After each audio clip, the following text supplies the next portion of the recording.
नमस्कार, प्रदर्शन में आपका स्वागत है। मैं हूं आपके साथ राष्ट्रीय समय डालते अभी तक के मुख्य हेडलाइंस पे। भारत नेपाल सीमा पर स्थित बांध का निरीक्षण करने मधुबनी पहुंचे सीएम नीतीश कुमार।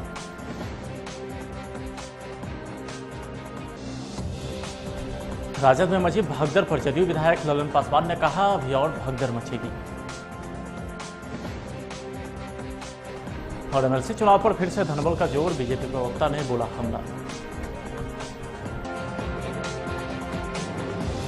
अब खबरें विस्तार से। बिहार के मुख्यमंत्री नीतीश कुमार ने भारत नेपाल सीमा के बांध का निरीक्षण किया है। मधुबनी जिले के जयनगर में पिछले साल प्रलयंकारी बाढ़ आई थी, जिसमें कि बांध बुरी तरीके से क्षतिग्रस्त हो गया था। मरम्मती का काम होने के बाद खुद नीतीश कुमार इस बांध का निरीक्षण किया और कमला नदी के पुल का भी निरीक्षण किया।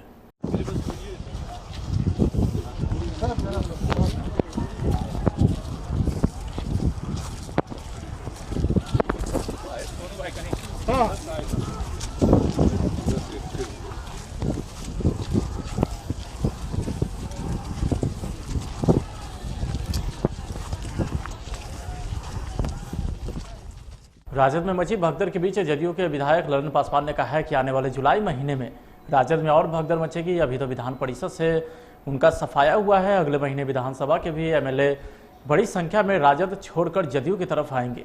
होती है क्या, एक आदमी नाराज हो सकता है, दो नाराज हो सकता है, 5-5 एमएलसी जाना, पूरे परिषदन का पूरा कुनबा ही चला गया।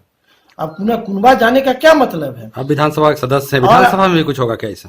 देखिए, अब हमने कहा ना कि देखिए होता है, चुनाव आते थे, जुलाई आने दीजिए, जुलाई के बाद अगस्त के, जुलाई पार करते करते अगस्त से पहले देखिए होता है क्या, कुनबा बचा नहीं पाएंगे, क्योंकि 15 साल भी लोगों ने देखा है। और ऐसे भी देखिए सब चीजें नहीं बिकती बाजार में।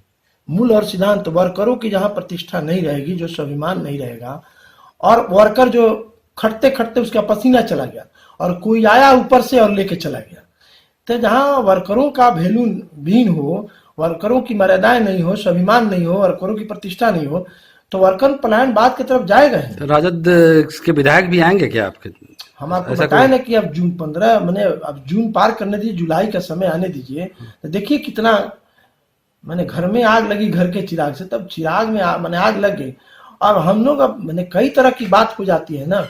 अब हम लोग जिन सवालों को खड़ा कर रहे थे, ये अभी हम लोग आरक्षण के सवाल पर पूरे देश में था, अभी अकेले लाइन लेके चला रहे थे, और पूरा हम लोग राज्य भर की सारी पार्टियां के अनुसूचित जाति के एमएलए एक तरफ खड़े थे, और हम लोग चला रहे थे कि सर्वोच्च न्यायालय हमारे न्याय के, हमारे सवाल पर, आरक्षण के सवाल पर इस तरह का काम कर रहा है। तो ऐसी स्थिति में इन लोगों ने कुनबा को अलग करा दिया, और कुनबा को अलग करा के पूरे मैंने आंदोलन को पंचर कर दिया। तो ऐसी स्थिति में इन्होंने शुरुआत किया है, और शुरुआत किया अपने गर्दन, अपने तलवार से अपने गर्दन काटना शुरू कर दिया लोगों ने। और अब इतनी बड़ी बात छोड़ दीजिए, 5 एमएलसी के रघुवंश प्रसाद जैसे वरीय नेता और इतने बड़े कद्दावर नेता को इस्तीफा करना आरजेडी का, अब कोई चूल हिल गया, अब कोई बात बची नहीं है। और आने वाले दिनों में जो होगा देखिए होता है क्या क्या। और अब कोई विकल्प नहीं है नीतीश कुमार के सिवाय, नीतीश कुमार ही विकल्प है बिहार का, और विकास और विचार दोनों। तो वहीं राजद के 3 एमएलसी की उम्मीदवारी को लेकर के बिहार बीजेपी प्रवक्ता अखिलेश कुमार सिंह ने जमकर हमला किया है और कहा है कि पार्टी में सिर्फ परिवारवाद और धनबल का जोड़ है। राष्ट्रीय जनता दल में भी कई ऐसे कार्यकर्ता हैं जो जब से राष्ट्रीय जनता दल है तब से उसके साथ हैं, और उनको अगर अवसर नहीं मिला है तो स्वाभाविक रूप से अगर किसी को तकलीफ है तो इसको अस्वाभाविक नहीं कहा जा सकता। देखिए, राष्ट्रीय जनता दल का कुछ अपना चरित्र है, और उस चरित्र पर ही वो चलती है, उससे वो बाज नहीं आ सकती। एक तो उसका चरित्र है कि वहां धनबल काफी मतलब कि प्रभावी रहा है, और आपने देखा है कि ये आज का जमाना हो या उस राष्ट्रीय जनता दल के सुप्रीमो का जमाना रहा हो, वहां धनबल का काफी प्रभाव रहा है। और अब तो कई प्रमाण भी आए हैं कि टिकट के बदले जमीन, मकान, पैसा ये सब चलता रहा है। तो आज भी वो प्रभावी है, और इसलिए इसी प्रभाव में आकर के ये विधान परिषद का भी जो उम्मीदवारी है वो फाइनल हुआ होगा। एक तो ये है, दूसरा परिवारवाद है, और ये धनबल और परिवारवाद पर चलने वाली पार्टी है। इसलिए इससे दूसरा कोई अपेक्षा नहीं किया जा सकता है। उनसे यही अपेक्षा किया जा सकता है वो अपने चरित्र के ही हिसाब से ये काम।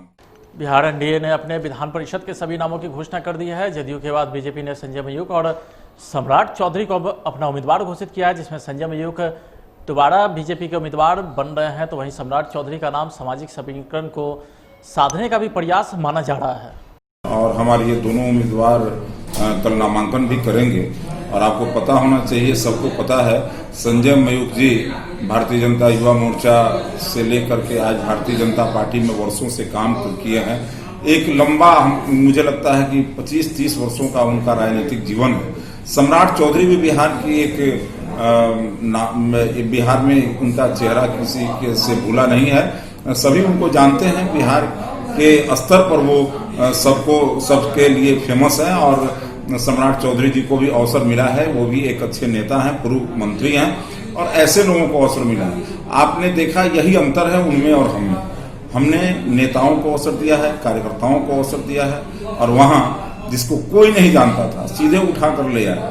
और ये कोई पहली घटना नहीं है, पहले राज्यसभा में भी इस तरह का हुआ है और विधान परिषद में भी हुआ है, और ऐसा वो करते रहे। और इसलिए हम में उनमें आकाश जमीन का अंतर है। यहाँ कार्यकर्ताओं और नेताओं को अवसर मिलता है, वहाँ धनबल और परिवारवाद के से प्रभावित लोगों को अवसर मिलता है। समस्तीपुर के दलसिंह सराय निवासी रालोसपा पार्टी के प्रधान महासचिव सीटी प्रिया ने रालोसपा का दामन छोड़कर जदयू पार्टी की सदस्यता ग्रहण कर ली है, जिसके बाद रालोसपा पार्टी पर जमकर निशाना साधते हुए कही कि जिस पार्टी में मान और सम्मान नहीं हो उसमें बने रहने का कोई हक नहीं। रालोसपा में कार्यकर्ताओं का मान सम्मान नहीं होता था, जिस कारण से हमें भी उपेक्षाएं महसूस, लोग क्योंकि जुड़ते थे तो हमको नेता मानते थे क्षेत्र के, लेकिन उनका मान सम्मान नहीं होने के कारण कोई भी मेरे साथ काम क्यों करेगा। तो मैं अपने कार्यकर्ताओं का मान सम्मान नहीं होने के कारण मैंने ये निर्णय लिया, और चंद चापलूसों के से घिरे हुए राष्ट्रीय अध्यक्ष रहा करते थे, उनकी ही बातों में आकर के वो जो उनके प्रति निष्ठापूर्वक और पार्टी के प्रति निष्ठापूर्वक काम करने वाले थे उनको तवज्जो नहीं दी जाती थी, जिस कारण मैंने ये कदम उठाया। ये आपका परिचय? मैं स्वीटी प्रिया, प्रदेश महासचिव थी मैं रालोसपा में। आज से मैं उसको छोड़ के आज मैं जदयू ज्वाइन की हूँ। रोहतास जिला प्रशासन ने अवैध बालू के डंपिंग को लेकर के छापेमारी अभियान चलाया तथा लाखों रुपए के डंप किए गए बालू को जब्त किया है। रोहतास जिला के डेहरी थाना अंतर्गत मनौरा के अलावा NH2 के आसपास यह छापेमारी की गई। डेहरी के SDM लाल ज्योति नाथ शाहदेव व ASP संजय कुमार के नेतृत्व में यह कार्रवाई की गई। बता दें कि बालू माफिया अवैध रूप से सोन नदी से बालू निकालकर उसे विभिन्न ट्रकों पर लादकर अन्य प्रांतों में भेजते हैं।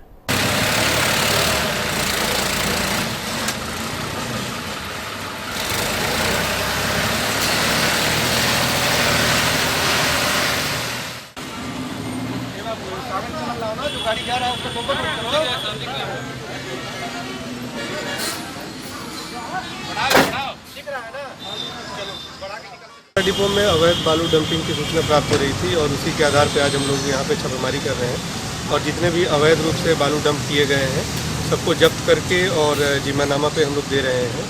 इसके अतिरिक्त जिन जिन ज़मीनों पे बालू डंप किया गया है उनको चिन्हित किया जा रहा है और अंचल अधिकारी यहाँ हमारे साथ हैं, उनके द्वारा इन पर प्राथमिकी भी दर्ज की जाएगी। सर, किन किन इलाकों में कार्रवाई हुई है और अभी तक कितना जब्त हुआ है? अभी हम लोग कोयला डिपो एरिया में कर रहे हैं, इसके अलावा हम लोग सोरा और मनोरा में भी करेंगे और ये अब लगातार हमारा जारी रहेगा। और लोगों को चिन्हित किया जा रहा है जो इस अवैध गतिविधि में लिप्त हैं, संलग्न हैं, उनको हम लोग चिन्हित करेंगे और चिन्हित करने के अलावा उन पर कानूनी कार्रवाई करेंगे। भोजपुर के हसन बाजार थाने की पुलिस को रोहतास की सीमा में आकर बालू लदे ट्रकों से अवैध वसूली करना महंगा पड़ा। रोहतास पुलिस ने एक दरोगा, रामा उड़ाव सहित 5 पुलिसकर्मियों को गिरफ्तार किया है। घटना के बारे में बताया जाता है कि रोहतास तथा भोजपुर जिला के सीमावर्ती इलाके में मोहनी के पास बालू की ओवरलोडिंग को रोकने के लिए चेक पोस्ट बनाया गया है। उन्हीं चेक पोस्ट के पास भोजपुर के हसन बाजार थाने की पुलिस ट्रकों से अवैध वसूली कर रही थी। पतंजलि विश्वविद्यालय के संयोजक स्वामी रामदेव, पतंजलि संस्था के चेयरमैन आचार्य बालकृष्ण के खिलाफ मुजफ्फरपुर के CGM कोर्ट में मुकदमा दर्ज हुआ है। आपको बता दें कि गलत दबाव बनाकर देश को गुमराह करने का आरोप लगाया है। सामाजिक कार्यकर्ता तमन्ना हाशमी ने दर्ज कराया है ये मुकदमा। तो वहीं परिवादी तमन्ना हाशमी ने आरोप लगाया है कि कोरोना वायरस नामक बीमारी से बचने के लिए यह दवा क्रोनिकल टैबलेट का इजाद किया गया है, जिससे भारत सरकार के आयुष मंत्रालय ने इसके प्रचार प्रसार पर रोक लगाते हुए इस दवा पर प्रश्न चिन्ह खड़ा कर दिया है। क्या कुछ केस किया गया है? देखिए, आज मुजफ्फरपुर के CGM कोर्ट में मैंने पतंजलि के संयोजक और पतंजलि के चेयरमैन स्वामी रामदेव आचार्य बालकृष्ण में मुकदमा दर्ज किया है। मुकदमा इसलिए दायर किया है कि उन्होंने जो कोविड-19 की दवा मार्केट में जिसका वो प्रचार प्रसार कर रहे थे, उसको आयुष मंत्रालय ने रोक लगाई है उसके प्रचार प्रसार पे, इसलिए कि अभी तक उसका वो जो दवा उन्होंने टैबलेट जो मार्केट में लाने की बात कर रहे हैं उसकी कोई सही से रिसर्च नहीं हुई और वो सीधा पब्लिक को बेचने का काम करके पब्लिक को धोखा देना चाहते हैं, पब्लिक को गुमराह करना चाहते हैं, देश की जनता को गुमराह करना चाहते हैं। इसी से आहत होकर मैंने मुजफ्फरपुर के सीजीएम कोर्ट में उनके खिलाफ मुकदमा दर्ज किया, जिसको माननीय न्यायालय ने स्वीकार किया और सुनवाई की तारीख 30/6/2020 को रखी है। तमन्ना हाशमी, सामाजिक कार्यकर्ता, मुजफ्फरपुर। फिलहाल आज की खबरें बताइए, आप देखते रहे प्लस न्यूज। नमस्कार।